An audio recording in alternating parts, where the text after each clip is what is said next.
What up, people? Welcome to another episode of the MySpace Effect, Building Influence and Impact. I'm your host, Herschel Peters. Thank you for taking time to join me again tonight, this Tuesday night.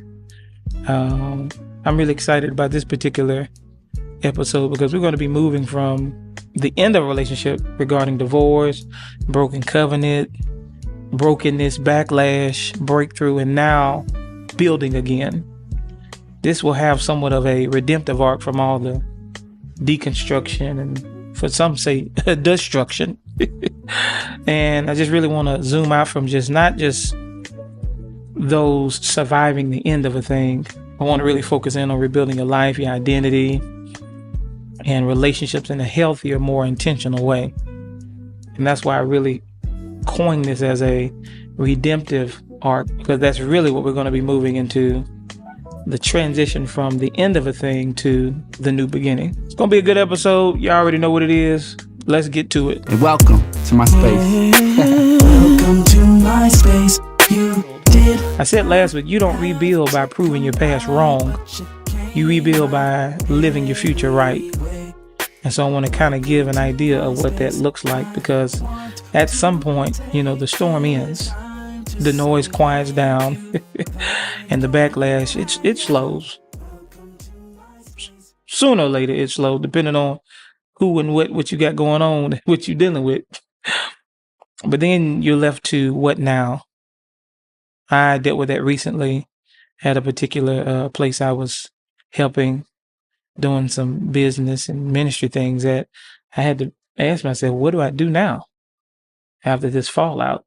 After this broken covenant and much more, how do I move forward from the ruins and the deconstruction to restoration? And so, like I said, we started at the end, we dealt with broken covenant, then we moved into the backlash of things. You have a lot of people out there that talks about what they've survived, but like I mentioned a few episodes ago, resilience is just not enough. Resilience, what are you becoming? What is all this turning you into? And that's really what needs to be talked about, because we got to go beyond. We just don't want to sit in pain and wall up in emotions and stuff. Talk about it. It needs to be talked about. That's not even being disregarded. I'm talking about the big picture. Where is this taking us along the way, ultimately? And when you look at the perspective of, when the dust settles, that is the strange silence in the midst of chaos. It can feel empty, but to be honest with you, it's really clarity. Some could look at it as an emotional detox where grief and anger and confusion begins to settle. So even from a leadership perspective, because that's really what I'm honing in on, wise builders don't rush to rebuild in the smoke of battle. They wait for the dust to clear so they can see what needs to be restored. Number one, that's why I talked about the end of a thing is better than the beginning. Patience is better than pride. That's why it takes patience to let stuff settle. But also, if you look in Ecclesiastes 3:3, it says there's a time to break down and a time to build up. So you want to rebuild the right way versus the wrong way. So how does that look? Well, one way is that you are quick to jump into a new relationship. Yeah. Jumping too quickly into a new relationship is a sign of you're rebuilding the wrong way. Because anytime you try to rebuild to prove a point or get revenge, ultimately what you're doing is you're using old blueprints that failed. They've already failed. That is rampant in our society nowadays. And you'll see that greatly amongst people who don't know who they are. Their identity is jacked and warped. And then and typically, ultimately, you'll see a lot of that in people that have a survivor's mentality.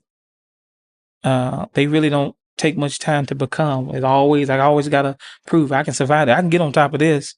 And typically you get in a lot of trouble with that.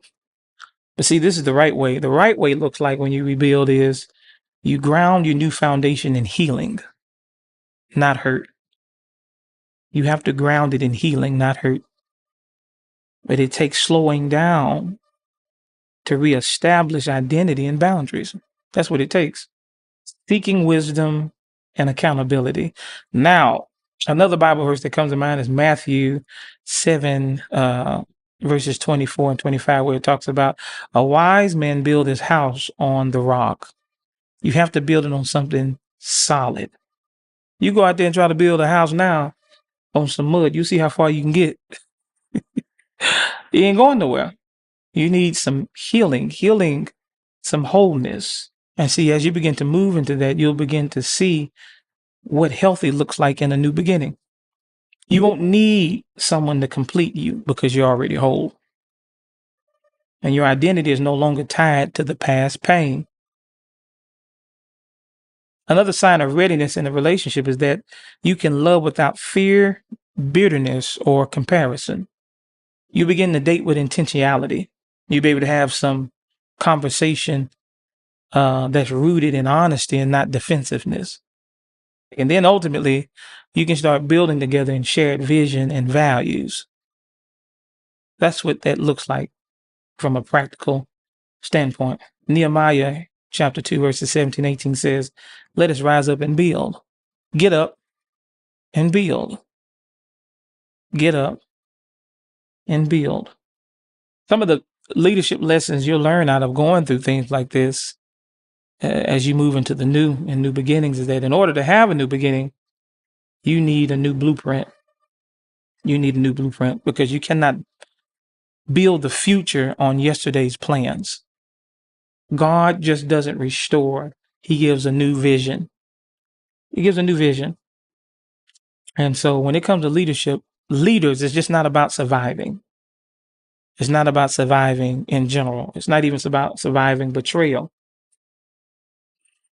It's about modeling how to rebuild stronger. You see, that's what really pushes us into this redemptive arc. Ultimately, what restoration can look like from a practical standpoint as you get new beginnings coupled with new blueprints, you'll see yourself valuing peace over performance, consistency over chaos, purpose over proving points. That's important because God specializes in redeeming stories. That's why the end of a relationship is not the end of you. It's just the beginning of a better foundation. In Isaiah 61:3, it said, beauty for ashes, joy for mourning, and praise for despair. Though I'm young, I've been doing leading, having to lead myself and lead others for a long time. I've been doing it for a long time. And I've discovered that, as many things I've been through, that hasn't always been the end of my story, even though it has felt like it. I want to encourage you that your story don't end in the ruins. It doesn't. The ruins are just the evidence it didn't last, but they're also the foundation God will use to build what will last. I want you to reflect on the area in life where, whether it's relationship, purpose, even your calling, where you need to rebuild with new blueprints. Because like I said, it's a trend now to where people rebuild on yesterday things. You get in this vicious cycle, you get entrapped. All of this serves as a purpose. All of this serves as a purpose to push us to be better, to build on firmer foundations, to rebuild with new blueprints. So yeah, it comes to a point in time where you stop asking why it happened and start asking, what is it that it taught me? And I know for me personally, I realize sometimes love fails so that you don't. Yeah. Yeah. Sometimes God will let certain things fall apart, not to punish us, but to protect what he's still building inside of us. And so I know for me, the goal was never just to survive heartbreak. It was to rebuild right. Literally. It was to become healthy enough to potentially love again without fear, without control, and without needing validation. And those things are important in life. Some of us underestimate it, but those things are important to be able to do things without fear, without worrying about being controlled. And you don't need to be people pleased, validated, and all the other stuff. No. Everything we go through in life ultimately is for purposes of identity.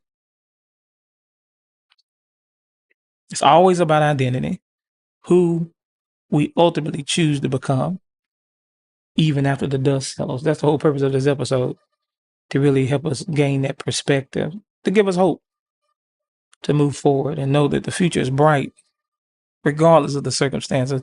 I tell people often, it's not circumstances that merely define you, it's what you do with them that ultimately defines you. So if you're listening right now and you've walked through betrayal, divorce, disappointment, or the fallout of something that broke you, I want to encourage you. You can build again. You can love again. You can trust again. But this time, you'll do it from a healed place and not a haunted one. Because at the end of the day, failure isn't final. Not when faith is still present. And the ruins aren't the end of your story. They're the ground where restoration begins. Yeah. And so this has been when love fails with yours truly, Herschel M. reminding you, don't rush to rebuild, but rebuild right. Y'all take it easy.